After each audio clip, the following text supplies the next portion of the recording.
சுட்டி kids music. தொடர்ந்து சில ஆண்டுகளாக மழையே பெய்யவில்லை. அந்த ஊரில் கடும் பஞ்சம் நிலவியது. மக்கள் பசியால் வாடினர். நல்ல உள்ளம் படைத்த செல்வந்தர் ஒருவரிடம் அந்த ஊர் மக்கள் சென்றனர். ஐயா, பெரியவர்களாகிய நாங்கள் எப்படியோ பசியை பொறுத்துக் கொள்கிறோம். சிறுவர் சிறுமியர்கள் என்ன செய்வர்? இந்த நிலையில் நீங்கள் கட்டாயம் உதவி செய்ய வேண்டும் என்று வேண்டினர். இளகிய உள்ளம் படைத்திருந்த அவர், இந்த ஊரில் குழந்தைகள் யாரும் பசியால் வாட வேண்டாம். ஆளுக்கொரு மோதகம் கிடைக்குமாறு செய்கிறேன். என் வீட்டிற்கு வந்து மோதகத்தை எடுத்துச் செல்லச் சொல்லுங்கள் என்றார். மாளிகை திரும்பிய அவர் தன் வேலைக்காரனை அழைத்தார்.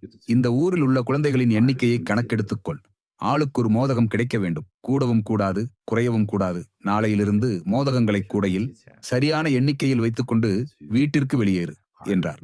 மறுநாள் வேலைக்காரன் மோதக கூடையுடன் வெளியே வந்தான். அங்கே காத்திருந்த சிறுவர் சிறுமியர் அவனை சூழ்ந்து கொண்டனர். கூடையை அவர்கள் முன்வைத்தான். அவன் பெரிய மோதகத்தை எடுப்பதில் ஒவ்வொருவரும் போட்டி போட்டனர். ஆனால் ஒரே ஒரு சிறுமி மட்டும் அமைதியாக இருந்தாள். எல்லோரும் எடுத்துச் சென்றது போக மிஞ்சியிருந்த சிறிய மோதகத்தை எடுத்துக்கொண்டு அங்கிருந்து மகிழ்ச்சியுடன் சென்றாள் அவள்.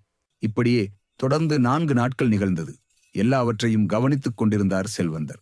5ஆம் நாளும் அப்படியே நடந்தது. எஞ்சியிருந்த சிறிய மோதகத்தை எடுத்துக்கொண்டு புறப்பட்டாள் அந்த சிறுமி. தன் வீட்டிற்கு வந்தவள் தன் தாயிடம் அதை தந்தாள். அந்த மோதகத்தை பிரித்தாள் தாய். அதற்குள் இருந்து ஒரு தங்கக்காசு கீழே விழுந்தது.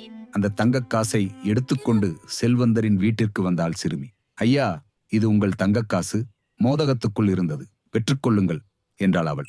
மகளே, உன் பெயர் என்ன என்று கேட்டார் செல்வந்தர். சிறுமி தன் பெயர் கிருசா என கூறினாள். மகளே, உன் பொறுமைக்கும் நற்பண்பிற்கும் நான் அளித்த பரிசே இந்த தங்கக்காசு. மகிழ்ச்சியுடன் இதை எடுத்துக்கொண்டு வீட்டிற்குச் செல் என்றார் செல்வந்தர்.